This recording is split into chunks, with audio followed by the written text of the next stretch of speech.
साथ हैं गुल और हम आज अपना प्रोग्राम लेकर आए हैं बातों ही बातों में। अस्सलाम वालेकुम नाजरीन, उम्मीद है आप सब लोग खैरियत से होंगे। मैं हूँ समीना और मेरे साथ हैं गुल और हम फिर आज हाजिर हुए हैं अपना प्रोग्राम लेकर बातों ही बातों में, जिसमें हम कोशिश करते हैं कि आपकी मुलाकात अपनी कम्युनिटी की डिफरेंट पर्सनालिटी से करवाएं, उनसे कुछ सीखें और कुछ सिखाएं। जी समीना, प्रोग्राम स्टार्ट कीजिए आप आज की बात से।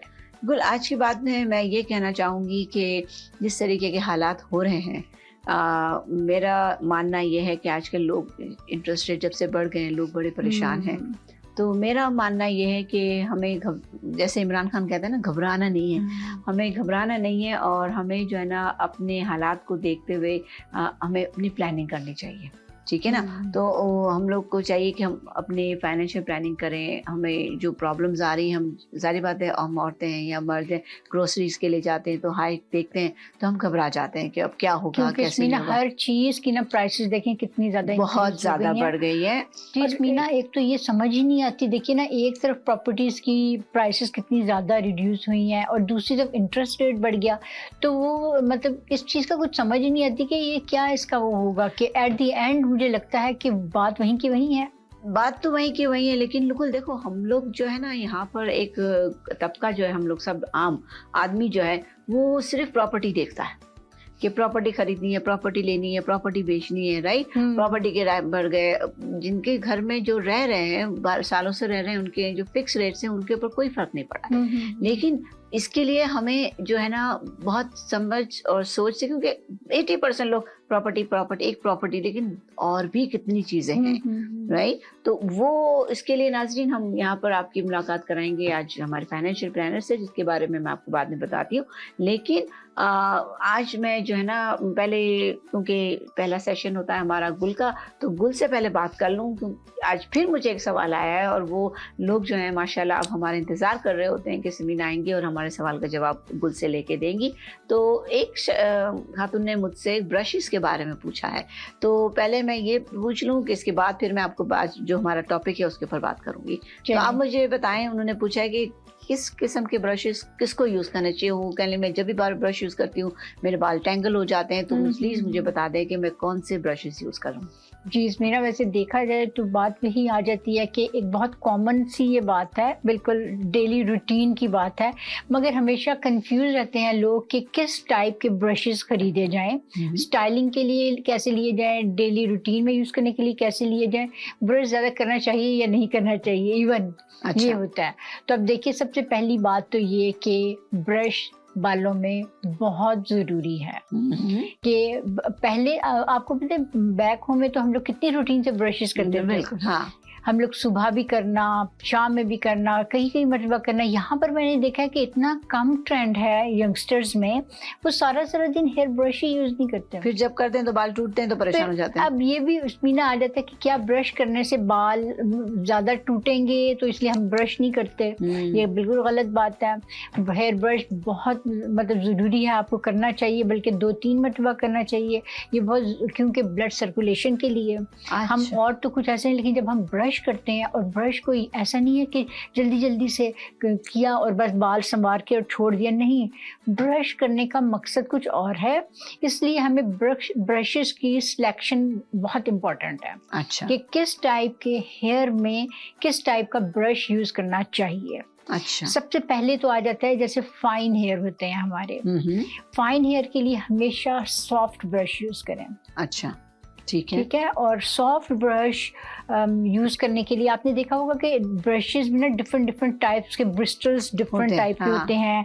कुछ जो है उसके जो टॉल उसके जो टूथ होते हैं, टूथ्स होते हैं, बड़े होते हैं, तो आगे टिप भी होती है। कुछ जी आगे टिप भी होती है, कुछ बिल्कुल फ्लैट होते हैं, स्ट्रेट होते हैं पिन की तरह, और कुछ छोटे होते हैं, कुछ 2-3 टाइप्स के ब्रिस्टल्स होते हैं। हाँ। तो उसमें ना जो फाइन हेयर है उसमें हमेशा सॉफ्ट ब्रश यूज करें। अच्छा, सॉफ्ट में जिसमें ज्यादा मतलब उसके डिफरेंट टाइप के ब्रिस्टल्स भी होते अच्छा हैं जी। अच्छा, जिसमें 2-3 ब्रश, एक उसमें 2-3 टाइप की होती है, ठीक वो है ब्रश यूज के, वो जरूरी नहीं है कि बहुत लंबे हों, अच्छा। मीडियम साइज का भी वो ठीक रहता है। ठीक है। उससे ये होता है स्मीना कि आपके फ्रिज भी कंट्रोल होता है, अच्छा, ओके उससे फ्रिज भी कंट्रोल होता ओके। है। और ये तो एक फाइन हेयर का तो कोई इतनी प्रॉब्लम नहीं होती, असल मसला होता है कर्ली है कर्ली और थिक हेयर का। फिर उसके बाद आ जाता है कि वेट हेयर में कैसे आपको करना है ब्रश। ठीक है ठीक है, तो जो कर्ली हेयर है उसके लिए अब आ जाता है कि हमें ब्रश की सिलेक्शन में कोशिश करें कि प्लास्टिक का ना हो ब्रश। अच्छा वैसे समर में अगर आप यूज भी कर लेते हैं अच्छी क्वालिटी का प्लास्टिक ब्रश तो चलता है, अच्छा मगर आप कुछ उसमें हमें थोड़े से स्ट्रेट, उसमें जितना कर्ली हेयर होगा कोशिश करें कि टिप लेस हो, वो उसके ऊपर ना हो टिप नहीं। अच्छा, जो पिंक ब्लू सीधा कलर सीधी उसकी स्टील जो टाइप फॉर्म की जो होती है वो स्ट्रेट होने चाहिए, लंबा उसका ब्रश हो, तो ठीक। वो कर्ली हेयर के हम लिए। बोलते थे, मैं अपने बाल में वो यूज करती थी, स्टील ब्रश कहती थी मैं जी। उसको। अच्छा, वो थिक बालों में तो उसका ये होता है कि वो अच्छे से जाके ना स्कैल्प पर भी टच होता है, तो हाँ। वो एक तो ब्रश ये अपना हेयर भी डिटेंगल्स होते हैं, और फिर उसके बाद अच्छे से ब्रश हो जाता है बालों में, कर्ली हेयर में, थिक हेयर में, और बाकी ब्लड सर्कुलेशन के लिए भी वो। तो थिक हेयर वाले helpful प्लास्टिक होता के है। ब्रश ना यूज करें। प्लास्टिक के जो ब्रशेस हैं वो ज्यादा इतने यूजफुल नहीं होते। प्लास्टिक मतलब अंदर प्लास्टिक या हैंडल प्लास्टिक? अंदर नो आता नो नो, जो उसका Tips। जो टिप है उसकी कॉम जो है उसकी वो प्लास्टिक प्लास्टिक की, के नहीं। क्योंकि थिक हेयर के लिए वो नहीं है। नहीं यूजफुल। अच्छा जी, Good। इसलिए वो स्टील कॉम जो है वो यूज करनी चाहिए उसकी। और दूसरा वुडन आ जाता है, उस जो आप पूछ रही है ना कि हैंडल उसका हो, उसकी जो बेस है ब्रश की, इसमें ब्रशेस भी डिफरेंट टाइप्स के होते हैं। एक देखिए सिंपल ब्रश होगा, मीडियम साइज, एक पैडल नेक्स्ट टाइम ब्रश। आपसे ब्रशेस लगवा के वो कहूंगी भाई इनके बता दे मुझे ये ब्रशेस, क्योंकि अचानक से ही सवाल आया था, मैंने अचानक से आपसे पूछ जी, लिया था। जैसे हम पहले वो अपनी प्रोडक्ट ला के दिखाई थी हाँ, हमने हाँ, कि हाँ। कैसी प्रोडक्ट। पैडल ब्रश जो कि चिपटा सा स्क्वायर सा होता है, हाँ, हाँ। वो बहुत अच्छा थिक हेयर के लिए ब्रश होता है, अच्छा। Paddle brush. अच्छा पैडल ब्रश एक राउंड ब्रश होता है, वो स्टाइलिंग के लिए है। गोल वाला तो ठीक है। जी, और फिर उसके बाद होता है एक वेट हेयर में, वेट हेयर के लिए ब्रश होता है, वो अलग सा है। फिर उसके बाद टेल कॉम है, टीजिंग के लिए है एक ब्रश। और जो रूटीन में यूज़ करने के लिए हमें अपने ब्रश की सिलेक्शन के लिए इस चीज़ का ख्याल रखना पड़ता है कि हमारे फाइन हेयर हैं या थिक हेयर। अच्छा, 2 टाइप के हेयर। जी, जो फाइन हेयर के लिए आपने बता दिया कि हमने सॉफ्ट ब्रश जिसकी 3-4 ब्रिस्टल टूथब्रश की तरह जो होते हैं। जी, वो अच्छा। सॉफ्ट ब्रश वो ठीक रहेगा, हाँ। लेकिन थिक एंड कर्ली हेयर के लिए हमें ठीक।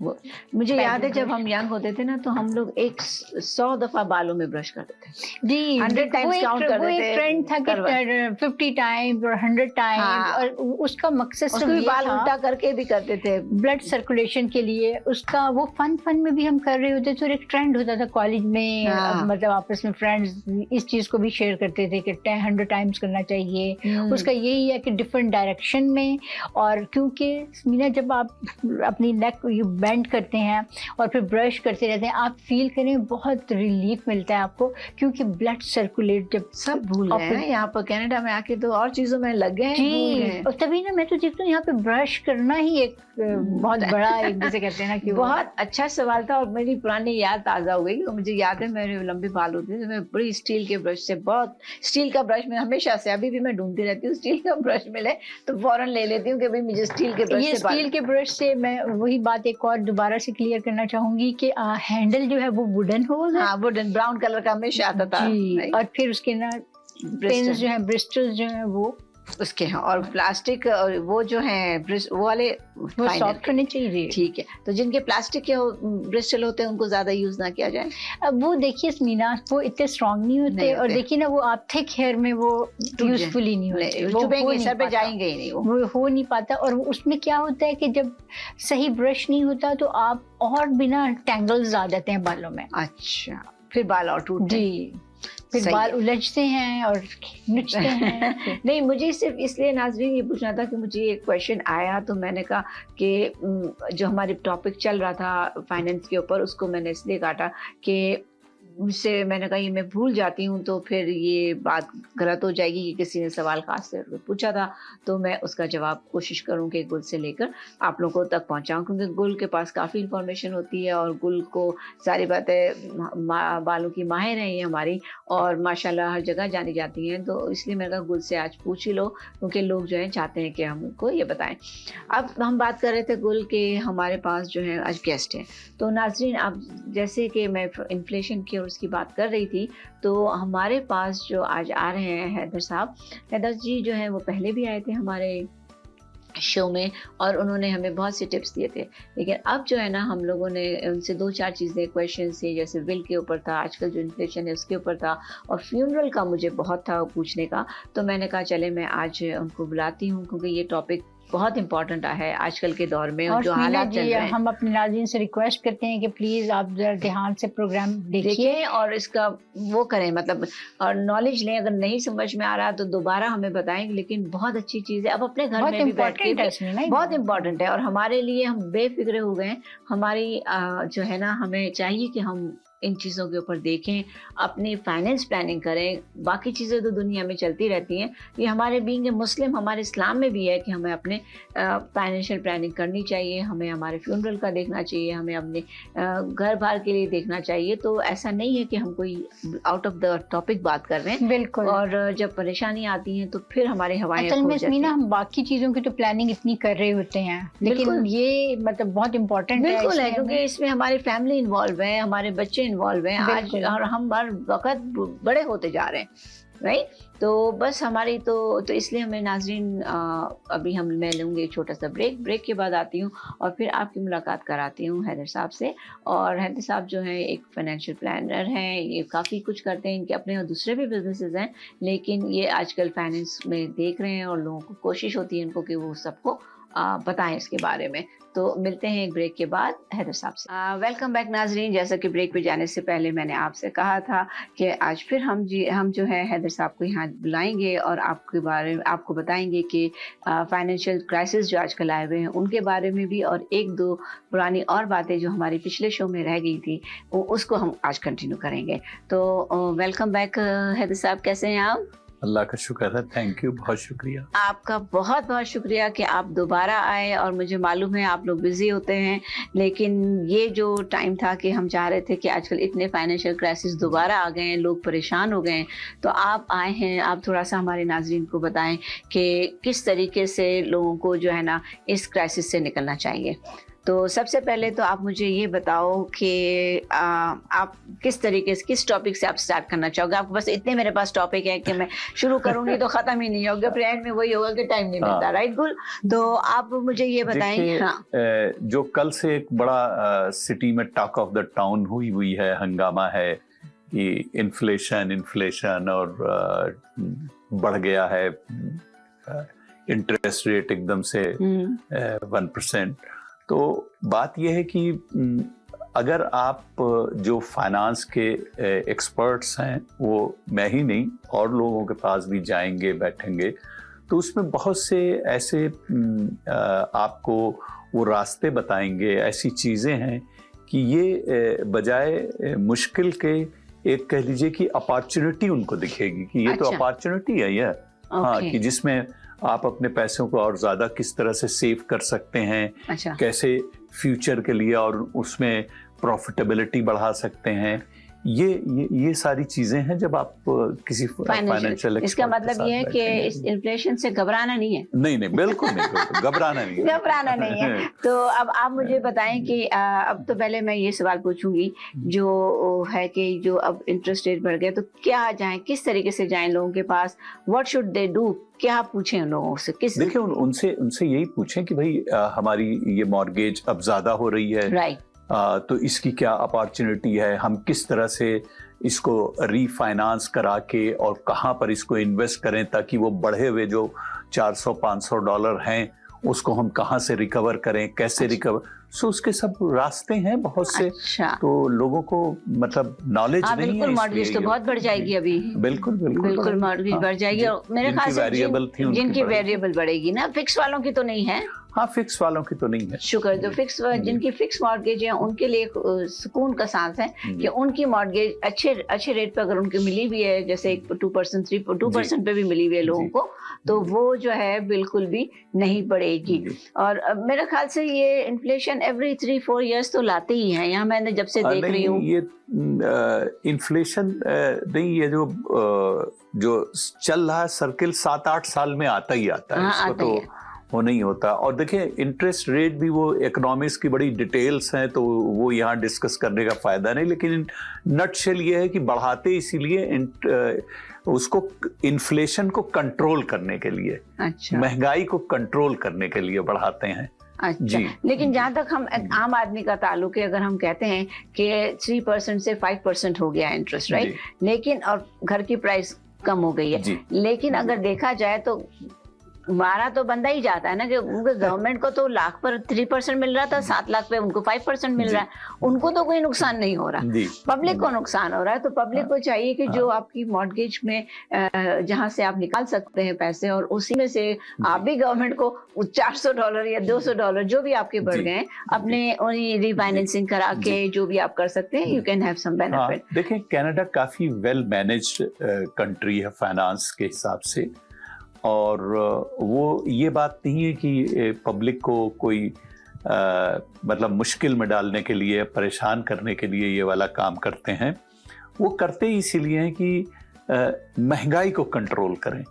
फिर भी महंगाई तो बहुत है सर, बहुत लेकिन बहुत अगर ये बढ़ाएंगे नहीं तो और ज्यादा बहुत होती चली जाएगी, हम लोग के मुल्कों वाला हिसाब हो जाएगा, वो हिसाब किताब हो जाएगा, इसलिए वो कंट्रोल ऐसा करते हैं। अच्छा, अब मुझे तो ये था नाज़रीन, तो अब जिसको भी जिन्होंने जरा टेंशन में लोग आए हुए हैं तो हमारे रिलैक्स हो जाएं और हैदर साहब से या जो भी आपके फाइनेंशियल प्लानर्स हैं या जो भी आप जानते हैं आप कांटेक्ट कर सकते हैं, ठीक है। और हैदर भाई से आपको कांटेक्ट करना चाहते हैं क्योंकि आप बैठे हुए हैं सामने, लोगों को पता चल रहा है कि आप बता रहे हैं उनको, तो वो उनको आइडिया हो जाएगा कि किस तरीके से मिलना है, राइट। अच्छा, अब दूसरा मुझे ये बताएं कि अब प्रॉपर्टीज तो हैं लोगों के पास, अब खुदा ना खासा कोई अपनी प्रॉपर्टी को बच्चों को ट्रांसफर करना चाहता है या ऐसी चीजें देना, स्टेट प्लानिंग जो होती है वो क्या है, how it is been done? देखिए ये बहुत ही सेंसिटिव और बेइंतहा इम्पोर्टेंट इशू है जो लोगों को आइडिया नहीं है।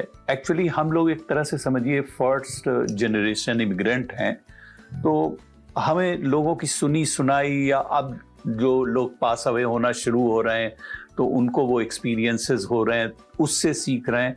तो मैं जैसे बहुत शॉर्ट में बताऊं अभी कि मैंने 2 पाकिस्तानी सीनियर क्लब में जाके वर्कशॉप किया था और वहाँ लोगों के पास 3-3 प्रॉपर्टीज हैं और लोगों को ये नहीं मालूम कि वो नेक्स्ट जनरेशन को ट्रांसफर कैसे होंगी। अच्छा जी, और जबकि उसके बहुत से रास्ते हैं जो टैक्स प्रीफर्ड वे हैं कि आप किस तरह से कम टैक्स दे के गवर्नमेंट को और आप उसको ट्रांसफर कर सकते हैं। लोगों को मालूम नहीं, लोग वहां एक वर्ड ले लेते हैं कि हमने तो विल लिख दी है। हाँ। देखिए विल जो है वो फैमिली में डिस्प्यूट ना हो इसलिए होती है। अच्छा। किसको किस तरह से क्या चीज बटेगी, इसलिए इस तरह टैक्सेस से या ट्रांसफर से, स्टेट ट्रांसफर से उसका कोई लेना देना नहीं है विल का। अच्छा। वो तो जो कैपिटल गेन होता है, जो कैपिटल गेन उसको कहते हैं, प्रॉपर्टी ली थी 5 लाख की, जब 20-25 साल में वो 1.5 मिलियन की हो गई। अब जब बंदा पास अवे हुआ तो कैपिटल गेन 1 मिलियन का है। उसके ऊपर टैक्सेस के ब्रैकेट्स हैं कि कैसे करना है, क्या करना है।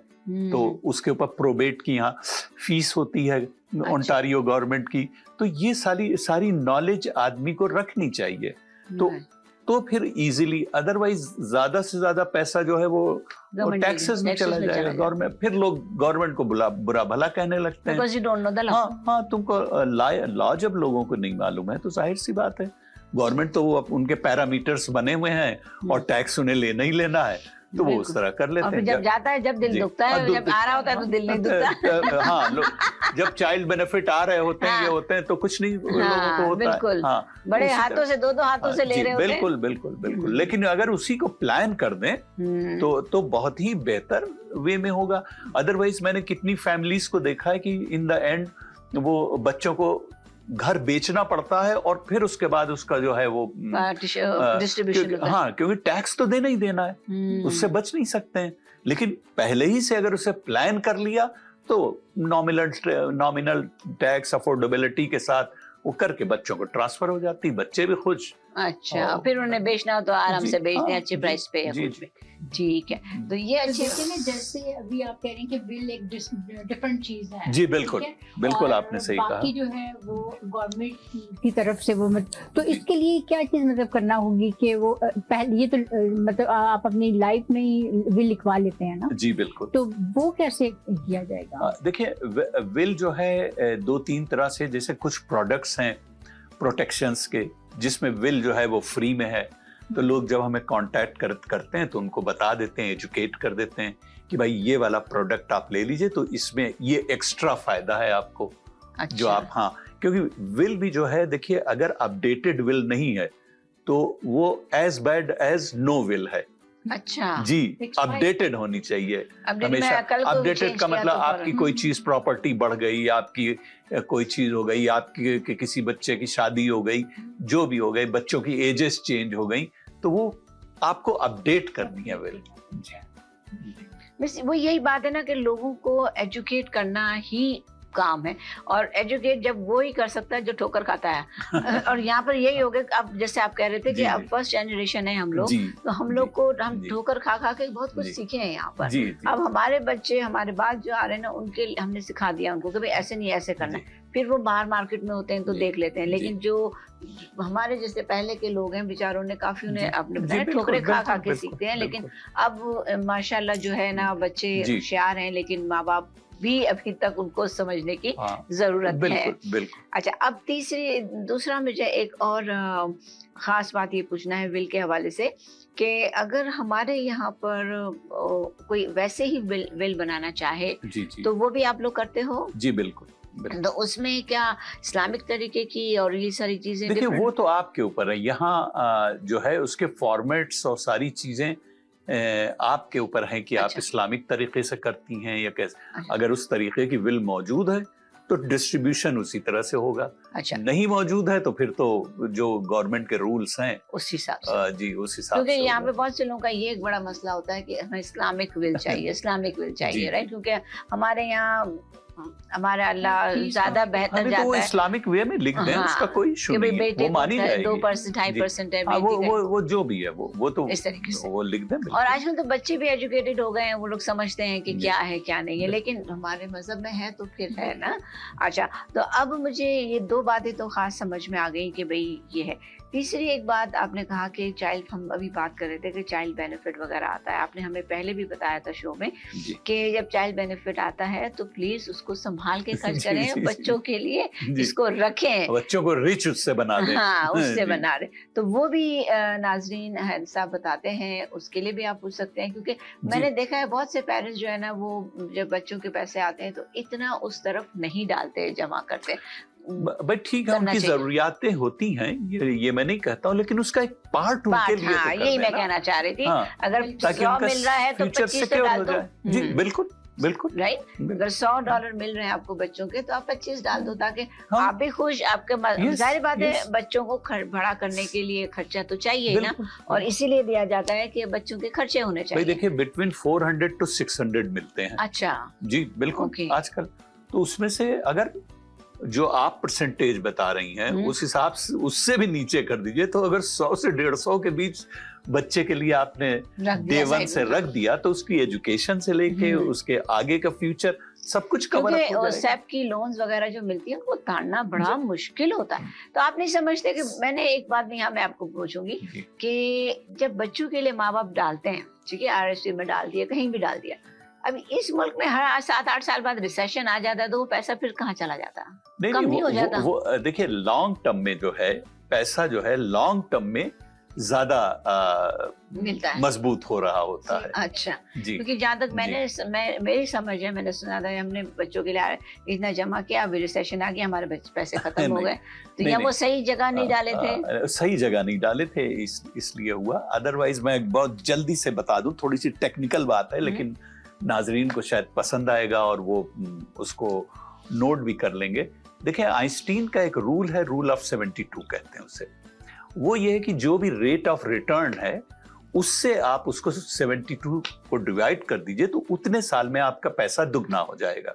मिसाल के तौर पर $10,000 आपने शुरू किया और 2% पर GIC में है, तो वो पैसा कितने दिन में होगा? 72 को 2 से डिवाइड किया तो 36 हुआ। अच्छा, तो 36 ईयर में 10,000 20,000 हो जाएगा। अच्छा, डबल हो जाएगा। डबल हो जाएगा, ओके। लेकिन अब बैंक्स या वो क्या करते हैं, आपने 10,000 उनको दिया, उन्होंने 2% पर रख दिया। अब उन्होंने 18% पर, 22% पर क्रेडिट कार्डों पे दे रहे हैं, सब चीजों पे दे रहे हैं। लेकिन अगर आप हर चीज को छोड़िए, आप अच्छे फाइनेंशियल एडवाइजर के साथ चल रहे हैं तो अराउंड 12% के आसपास का रिटर्न हो जाता है। वाह, जी, बिल्कुल, तो नहीं पता था मुझे। लॉन्ग टर्म में। तो अगर आप उसको डिवाइड कीजिएगा 72 को 12 से, तो 6 ईयर में आपका पैसा डबल हो जाएगा। अब मैं आपको जल्दी जल्दी पैसे का पावर बताऊं कि पैसा जितना बूढ़ा होता जाता है, जैसे हम लोग बूढ़े हो रहे हैं वो पैसा उतना ताकतवर होता जाता है। अच्छा, उतना नॉलेज बढ़ जाती है उसकी। मिसाल के तौर पर पहला 10,000 जो है, पहले 6 ईयर में वो 20 हो जाएगा, दूसरे 6 ईयर में 40 हो जाएगा, तीसरे में 80 हो जाएगा, उसके बाद 160 हो जाएगा, उसके बाद 5वें में 320 हो जाएगा, एंड 6 में कितना हुआ? 640। 600 यानी 36 में 10,000 20,000 हुआ है, और ये वाला पैसा 640 बैंक ने बना के और आपको 10,000 दिए। तो ये नॉलेज है, ये चीजें जो लोग समझते हैं, जानते हैं फाइनेंस की, वो उस तरह से फिर वही चलते हैं। इसी को हम लोग दूसरी तरह से भी कहते हैं।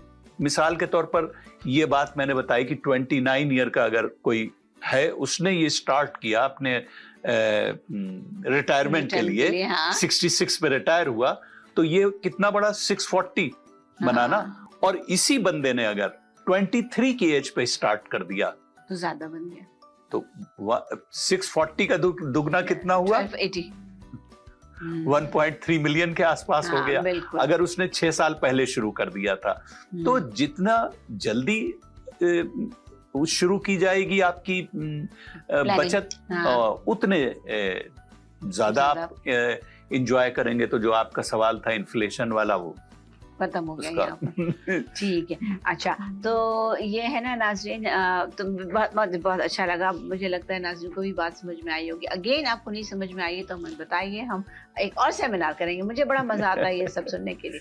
अभी मैं लेती हूँ एक छोटा सा ब्रेक के बाद आते हैं और बाकी और टॉपिक्स को कंटिन्यू करते हैं। तो नाजरीन मिलते हैं एक ब्रेक के बाद। वेलकम बैक नाजरीन। जैसा कि आपको पता है कि बड़ी अच्छी टॉपिक होती है और ये मेरी बड़ी इंटरेस्टिंग टॉपिक होती है कि मैं जो है ना सवालात पूछती रहती हूँ। मुझे नॉलेज लेने का बड़ा शौक है, तो बहुत ज़्यादा शौक है। तो मैं वाकई ये इनकी ऐसी बातें कि बड़े आराम से ध्यान सुनने वाली सुनकर समझने वाली। बिल्कुल। तो अब हम गुल, आप कुछ पूछना चाह रही थी हैदराबाद से? जी, वही ना, बाकी इनकी बातें मतलब सुन के समझने की कोशिश कर रही थी, पर मेरे में आ रहा था कि फ्यूनरल के बारे में भी क्या प्रोग्राम है इनका, कुछ ऐसा इससे रिलेटेड? जी, बहुत अच्छा क्वेश्चन आपने किया, बहुत ही खूबसूरत सवाल है और हर मुसलमान को, स्पेशली सभी को करना चाहिए। हम लोग क्या, खास तौर से कहा भाई इंतजाम करो। बिल्कुल, हमें तो कहा गया है। जी। तो इसके कुछ ऐसे प्रोग्राम्स हैं जो बहुत ही कम पैसों के साथ प्लान किए जा सकते हैं, और बल्कि 1-2 कंपनी के लिए तो मैं तकरीबन, I am not bragging about my self, लेकिन मैं 1.5-2 साल तक समझिए उनसे खतो किताबत और ईमेल क्या क्या करके फिर मैंने उनको इस पर राजी कर लिया कि पहले जो है वो बेनिफिशियरी मॉस्क नहीं होती थी। अच्छा जी, मॉस्क या चर्च नहीं थी, इंडिविजुअल होते थे फ्यूनरल के प्रोग्राम्स के। लेकिन मैंने उसके ऊपर ये किया तो काफी लिखत पढ़त हुई, लेकिन दे एग्रीड। तो तो 2-3 जो हैं कंपनीज ऐसी जो अब ये कर रही, जिसमें आप बेनिफिशियरी कोई भी मॉस्क को बना सकता है। उसमें यह है कि मान लीजिए किसी ने लिया हुआ 10,000 का 15,000 का फ्यूनरल का प्रोग्राम। अब आजकल जो आमतौर से जो मैंने सुना है कि करीब $6-8 हज़ार खर्च होते हैं, ज्यादा होते उसके बाद चलें तो उसके बाद जो भी 2-4-5 हजार बचेंगे वो जाहिर सी बात है मॉस्क को चले जाएंगे। अच्छा, तो अब वो उनका क्या कहता है सवाब जारिया चलता रहेगा पूरी जिंदगी। बिल्कुल बिल्कुल। तो आप मुझे और बताएं किड्स भी ये कहते हैं कि हाँ नहीं मास्क के जरिए सारी चीजें हो जाए। बिल्कुल। तो अब आप मुझे ये बताओ कि ये जो प्लान मेरी बड़ी उस पे है कि फ्यूनरल का जो ये प्रोग्राम है, जी आप हमें ये बताओ कि फ्यूनरल का जो प्रोग्राम है वो किस एज से स्टार्ट होता है, और अगर सपोज कोई 80 इयर्स का है क्या वो ले सकता है? हाँ बिल्कुल ले सकता है। अच्छा, 82 इयर्स के लोग ले सकते हैं। तो वो उनके क्या क्राइटेरिया, कोई है क्राइटेरिया? देखिए उसका चार्ट है, जब डेट ऑफ बर्थ और वो बताया जाएगा तो उसी हिसाब से महीने के पैसे पेमेंट होगी जी। और मेरे ख्याल से हाँ चीज मेरे ज़हन में आ रही है कि क्या जिसके नाम का होगा उसी के लिए वो होगा? हाँ जी उसी के लिए होगा ना। नहीं उसी के लिए, जैसे मेरे नाम का है तो मेरे ही लिए होगा उसी के। हाँ लेकिन वो जनाजे का जी पेमेंट वो जो है वो सारा जाएगा वहाँ मॉस्क में, और वो बहुत ही अच्छी सर्विस उनकी है। विद इन 24 आवर वो सब कुछ खुद इंतजाम कर देते हैं। इवन अगर मान लीजिए कोई पाकिस्तान गया हुआ है तो वहां भी वो इंतजाम कर देंगे। ओह यस हाँ। अच्छा हाँ, तो इसका सपोज करें मैं इसलिए मतलब ये कि 82 मैंने इसलिए पूछा कि है हमारे हम बोलेंगे भी आप करें तो अगर 100-200 भी महीने का होता है ना तो जी जाहिर सी बात है। हाँ। उम्र इतनी हो गई है राइट, जाहिर सी बात है। और जितने जो कम होते जाते हैं उनके कम होते, ठीक है। तो हमारा कुछ जैसे 60 के जैसे मैं करवाऊं 50 है 55 है 60 है तो वो कम होगा। ये तो अब जाना ही है, जाना है ना, जाने की तरफ तो है ही ना हम लोग। तो लेकिन एक ये होता है ना, एक सुकून हो जाता है बिल्कुल कि भाई चलो हमारे बाद हमारे किसी पर जिम्मेदारी नहीं पड़ेगी। बच्चों को उस वक्त क्रेडिट कार्ड नहीं देने पड़ेंगे, ये नहीं होगा कि सुकून के साथ जो है वो मौजूद यहाँ पर भी बड़ा अच्छा उसके अंदर एक प्रोग्राम ऐसा है जिसके अंदर वो विल का भी है। अच्छा, और उसके अंदर आप अपनी सारी इंफॉर्मेशन सब कुछ iCloud पे जो है वो कर सकते हैं स्टोर, कि जब भी पास अवे हुआ तो सुकून से घर वालों को किसी किस्म का कोई इमोशनली उस वक्त जाहिर सी बात है सबकी हालतें खराब होती तो ये कहाँ तलाश करेगा कि ड्राइविंग लाइसेंस कहाँ है, बैंक अकाउंट कहाँ है, क्या चीज, वो हर चीज वहाँ स्टोर। अच्छा तो ये सिक्योर्ड होता है? बिल्कुल सिक्योर्ड होता है। मुझे पता चला किसी ने पढ़ लिया तो हम तो वैसे ही चले गए। नहीं जैसे बाकी चीजों में हम इतना सीरियस नहीं, सब कुछ अरेंज जी एक तरीके से हम फोर्स सेविंग कर रहे हैं तो यहाँ क्यों ना डालें राइट कि भाई वो तो हम अपने लिए कर रहे हैं। देखिए बाकी चीजें तो यही छोड़ के चले जाएंगे, वो बटेंगी। ये वाली चीज हम वहाँ लेके सिर्फ जाएंगे। तो नाज़रीन मुझे ये चीज बहुत अच्छी लगी थी, और मैं जब डिस्कस कर रही थी लोगों से तो मैंने कहा कि हमें पता है लेकिन इतना ये आम नहीं है, इतना लोगों को अभी भी इसका शऊर नहीं है हमारे कनाडा में, बहुत दूसरे मुल्कों में है। बाकी बातों को तो हम बहुत इंटरेस्ट से सुनते और करते हैं, मगर ये एक ऐसा टॉपिक है जो हमें मरना तो है, हर एक ने मरना, करना ही नहीं चाहते। करना नहीं चाहते, ये आपने बहुत अच्छी बात। क्योंकि मैं समझती हूँ कि हमारे इस्लाम में भी है कि अपने लिए प्लानिंग करो, अपने बच्चों के लिए प्लानिंग करो। अभी देखो ना, कब्र का इंतजाम करो, राइट, ये सब है पहले से। और मैं चाहती हूँ कि हमारे शो के जरिए मैं लोगों से कहना चाह रही हूँ, ये नहीं कि जबरदस्ती आपको कह रही हूँ, लेकिन आंखें खोलें, क्योंकि हालात का कोई भरोसा नहीं है। क्योंकि अगर आप जितने आप अगर 40 साल में 30 साल में आप पहुंच भी गए हो तो भी जाना तो ऊपर ही है ना, ये तो नहीं कि जाना नहीं है। तो क्यों ना हम अपने घर वालों के लिए, हालात कभी सही होते हैं कभी नहीं होते, तो इसमें आपको शुक्र तो हो जाएगा। चलो बाकी जो मेरा पैसा बचा वो मस्जिद वाले अल्लाह के नाम पे सदका जारिया हो गया, राइट। आपने 10 अच्छा तो इसमें कोई लिमिट है?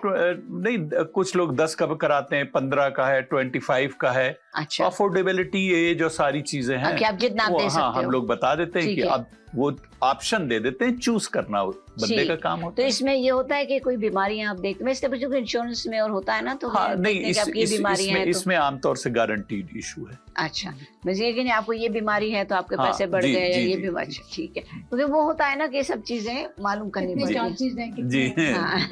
कब जाने वाले हो? अल्लाह माफ करे, क्योंकि मौत का तो नाज़रीन वक्त मुकर्रर है, और मुझे ये नहीं पता कि मैं उठ के वहाँ जा भी सकती हूँ कि नहीं जा सकती, राइट। तो दूसरा, अब मैं क्योंकि अगेन मेरी बात जब शुरू करती हूँ इतनी हो जाती हैं, और मुझे जो है ना चाहती हूँ मैं जल्दी से सब कुछ पूछ लूँ कि लोग जो है ना उनको जल्दी से कुछ अच्छी नॉलेज मिल जाए। अब मैं आपसे ये पूछूंगी, जो हमारे सीनियर्स हैं जी उनके लिए आपकी क्या गाइडेंस है? जिनके पास उनके पैसे बैंक में पड़े हैं वो क्या करें, या जिनके पास पैसे नहीं है वो क्या करें? देखिए, जिनके पास पैसे हैं उनको तो सबसे पहले विल का सिलसिला करना चाहिए, क्योंकि अगर 50,000 से ऊपर हैं तो गवर्नमेंट का यहाँ जो है प्रोबेट एक चीज कहते हैं वो किक इन हो जाता है। अच्छा। और पहले उनके स्टेट के टैक्सेस, फाइनल टैक्सेस, सारी चीजों के बाद जो पैसे होंगे वही अगर विल है उस हिसाब से बटेंगे। अगर विल नहीं है और उन लोगों में लड़ाई झगड़ा नहीं हुआ तब तो ठीक है, वरना वो चले जाएंगे फैमिली को। लेकिन अगर पैसे हैं तो कुछ क्या काफी ऐसे प्रोडक्ट्स हैं कि उनका पैसा भी सिक्योर है। इवन जैसे अभी मार्केट क्रैश कर गई है ना, बिल्कुल लोगों का 20-25% तक डाउन चला गया। लेकिन ऐसे फंड्स हैं कि मान लीजिए 25% डाउन है, 1 लाख का 75 हुआ है, लेकिन अगर वो पास अवे हो गए तो बेनिफिशियरी को वही 1 लाख ही जाएगा, नॉट 75। यस, लोगों को नॉलेज नहीं है इसकी, तो इस तरह से उनके पैसे सिक्योर हैं। उसके बाद दूसरी बात, वो उन फंड्स में जो है वो प्रोबेट नहीं किक इन होगा, सीआरए इवन नहीं आ सकता है। अच्छा। डायरेक्ट बेनिफिशियरी को विद इन 7 to 10 days चले जाएंगे। इसकी लोगों को नॉलेज ही नहीं है। अच्छा। पैसे पड़े हुए इतने ज्यादा ये। अच्छा, अभी जब मैंने ये सेमिनार किया तो कई लोगों के फोन आए हैं और उनका प्रोसेस चीजों को ठीक करने का चल रहा है। अच्छा। दे आर वेरी थैंकफुल कि आपने आंखें अच्छा, यूं नहीं, पहले तो जब लोगों को यकीन नहीं आता तो इवन जब वो लोग वकील के पास गए, उनसे नॉलेज ली, पूछा या फिर जब यकीन आया तो अगेन दे केम बैक और कहा हाँ भाई अब बताइए आपको कैसे प्लान जल्दी हाथ समझते नहीं है, क्योंकि मुझे मालूम है सीनियर्स को होता है भाई मेरा पैसा कोई ले जाएगा। हाँ, तो जिनके पास होता है उनको डर होता है कि वो मेरा पैसा ले जाएगा। तो उसी पैसे को सिक्योर करने के लिए कि किस तरह से वो टैक्स प्रीफर्ड वे में उनके बेनिफिशियरीज को बहुत से लोग तो इजी चला जाए। क्योंकि बहुत से क्या होता है तो भाई बच्चे जो है ना वो इनका एक ही कनाडा में मकसद होता है, अच्छा प्रॉपर्टी ले लो पैसा बच जाएगा, ये ले लो, आपका एक ही चीज पे चला जाता है ना ज्यादातर, क्योंकि इससे क्योंकि देखें यही प्रॉपर्टी जो है अगर नहीं इसका कोई अरेंज किया होगा तो कितनी प्रॉब्लम है। कितनी प्रॉब्लम है अगर अरेंज नहीं किया है। मतलब जैसे अभी प्रॉपर्टी $2 लाख नीचे अभी आज ही की रिपोर्ट है, मिसागा में कई है, लेकिन लॉन्ग टर्म में जिसने लिया हुआ है उसका तो $1 मिलियन बढ़ा हुआ है ना। है? तो अगर आज से जिसने 30 साल पहले ली थी, 25 साल पहले, उसका $1 मिलियन बढ़ा हुआ है। तो अब वो इस वक्त पास अवे होगा तो उसके टैक्सेस के इम्प्लीकेशन तो है ना कैपिटल गेन पे, उसको कैसे अवॉइड करना है, क्या करना है वो तो आप मुझे बताएं कि कोई भी हो अपना, जैसे कोई घर लेता है तो वो भी इसमें इस तरीके से कर सकता है अपना yes. अच्छा, ठीक है। तो ये भी बड़ा अच्छा टॉपिक था कि जो है ना, क्योंकि मैं इसलिए चाह रही हूँ कि हम भी सीनियर की तरफ आ रहे हैं ना, एजुकेशन, हाँ, कि हम भी आ रहे हैं, हमें पता होना चाहिए। हमने अल्लाह का शुक्र है यहाँ पर आकर बहुत कुछ सीखा है, लेकिन फिर भी every day you learn something. और खास तौर पे जब महंगाई बढ़ जाती है ना, जब आप ग्रोसरी स्टोर में जाओ और $10 की जहाँ लेते थे $100 की चीज आज वो 250 की आ रही है, तो फिर घबराहट हो जाती है कि भाई कहाँ से पैसा आएगा, किधर से निकालेंगे। नौकरियां होने के बावजूद नौकरियां नहीं मिलती हैं, बिजनेस नहीं चल रहे हैं लोगों के, बैंकरप्सी कर रहे हैं लोग, तो वो किस तरीके से एक घरों में स्ट्रेस हो गया है, बहुत ज्यादा स्ट्रेस हो गया। तो हम यही चाह रहे थे कि नाज़रीन तो ऐसे लोग भी जो हैं, अगर आप मेरा फोन नंबर या चला दीजिएगा तो अपॉर्चुनिटीज भी हैं बहुत सी काम करने की, कि लोग आ सकते हैं, हमारे साथ काम कर सकते हैं और अच्छे पैसे बना सकते हैं। बिल्कुल, फाइनेंशियल इंडस्ट्री वर्ल्ड में यानी हाईली पेड इंडस्ट्री है, हाईली पेड इंडस्ट्री। नहीं, बहुत ही अच्छी नॉलेज हमें मिलती है। हमारी ख्वाहिश होती है कि हम हमारे लोगों को अच्छी से अच्छी चीजें बताएं, क्योंकि अगर हम एक टॉपिक को अगर लेके बैठे उसको बात करें तो इतना लंबा हो जाता है ना कि फिर वो इंटरेस्ट लूज हो जाता है। तो इसलिए मैं चाहती हूँ कि 2-3 बातें ऐसी पूछ लें कि जैसे मैंने बच्चों का पूछ लिया, आपको मैंने विल का भी जल्दी पूछ लिया कि टाइम मेरा ना चला जाए, मैं जल्दी गुल ने फ्यूनरल का पूछ लिया। हाँ, गुल ने फ्यूनरल का भी पूछ लिया। और फ्यूनरल का तो आप यकीन करें मुझे बहुत अच्छा लगा था। लास्ट टाइम भी हमारा ये रह गया था फ्यूनरल का कि हम फ्यूनरल कैसे करें, फिर आपने बच्चों का भी हमें बताया। फिर भी मुझे लगता है नाज़रीन और भी बहुत से टॉपिक हैं फाइनेंस के हिसाब से कि हम आपको बताएं। हमारी कोशिश होती है कि हम और भी कुछ आपको बताएं। आप मुझे बताएं कि आजकल के हालात के हिसाब से सबसे अच्छा प्रोडक्ट क्या है आपके पास? अब देखिए, ये तो वो वाली बात है कि आप डॉक्टर के पास जब जाएंगे तो आपके लिए अलग एंटीबायोटिक है, इनके लिए अलग है। बिल्कुल, मुझे किसी से एलर्जी होगी इसको नहीं, तो वो तो फाइनेंस की ऐसी चीज है कि उसका एक कोई सेट रूल आप बता ही नहीं सकते। जब वो आएगा बैठेगा तो उसके हालात के हिसाब से, जैसे डॉक्टर वाइटल्स चेक करके और फिर बताता है कि आपको ये चाहिए, तो उसी तरह फाइनेंशियल एनालिसिस करने वाला भी जो है वो हर आपकी चीजों को देख के और वो बताएगा, देखिए आपके लिए ये बेहतर, जो आपके लिए बेहतर हो सकता है वो उनके लिए ना बेहतर हो, मेरे लिए ना बेहतर हो, तो वो डिपेंड करता है जी। नहीं, मैं इसलिए पूछ रही हूँ कि लोगों को ये होता है ना कि अच्छा अभी हम किसी को बुलाएंगे तो हमारे ये सवाल पूछ लेगा, हमारी ये जायदाद चली जाएगी। नहीं, हमारे एक तो जो है हम लोग कोई चार्ज नहीं करते हैं, फ्री है। हाँ, फ्री कंसल्टेशन है। एक बार आप आए, टाइम लें और उनको सारी चीजें बता देंगे, ऑप्शंस बता देंगे, उसके बाद उनकी मर्जी है। देखिए, मैं ये काम कर रहा हूँ, एक मिशन लेके चला हूँ एक तरह से, इसीलिए आपने मुझे यहाँ बुलाया, ये किया है, क्योंकि मेरे और भी बिजनेस हैं, सिर्फ मुझे पैसे अर्न करने वाला काम नहीं है। लेकिन मैं बहुत हैप्पी हूँ कि कुछ सिंगल मॉम्स हैं जिनकी मैंने बहुत हेल्प की, ऑलरेडी प्रोडक्ट उनके पास थे, उनको सही किया। हाँ, उतने ही पैसों में, ये बहुत इम्पोर्टेंट, उसमें बहुत बड़े बड़े डिफरेंस आ गए। यकीन करें आप कि 25-25, 30-30 हजार डॉलर के डिफरेंस आ गए जो वो कर रहे थे काम, उसी को थोड़ी सी फाइन ट्यूनिंग करने पर।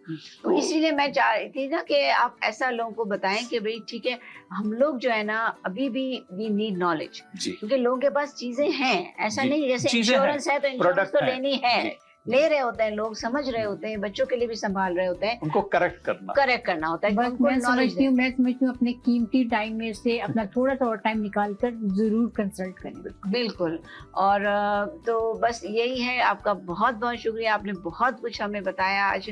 मैं नाजरीन थोड़ा फास्ट इसलिए बोलती हूँ कि सारी चीज जो है ना वो कवर कर सकूं और मैं हैदर भाई को एक दफा जाने दिया, मैं दूसरी दफा जरूर बुलाऊंगी, और मैंने ये चाहा था कि मैं इनको बुलाऊं और हमारा ये काम हो जाए, हमारा ये सवाल जवाब का ये मतलब लोगों को नॉलेज पहुंच जाए। तो इंशाल्लाह फिर मिलेंगे नाजरीन। आपका बहुत बहुत शुक्रिया सर, आप दोबारा आए। इंशाल्लाह फिर मिलेंगे नाजरीन अगले हफ्ते एक अगले नए मेहमान के साथ। अल्लाह हाफिज।